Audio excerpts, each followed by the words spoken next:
Дөңгөлөгүмө жетпей жатат деген айдоочулар бир келгенде 150 000 сом таап атат.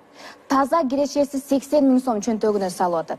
Анткени жанагы дөңгөлөктөрдү же болбосо моторду барып келген сайын эле алмаштыра бербейт. Жийде ЭЖЕКЕ айланайын угуп атсаңыз 150 000 тапсак могу жерде билбейм, 150 000 тапсаңыз биз сиз деле КАМАЗИСТКЕ эле тийип албайсызбы дейм кээдечи.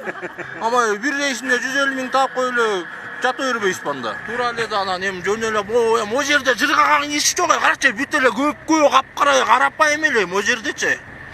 Анан 150 000 сом 80 000 сом деле калбайт могу жерде. Кайда 80 000 сом калабы жигиттер айткылачы, 80 000 сом калабы бир рейсиңерде. Прицеп эмес 5-6 прицеп илип алайын могу жерде. 5-6 прицеп менен бияктан кирип чыгып көрчү. Голова менен жалгыз эле биз АЙДООЧУга кирип чыга албай атабыз анан.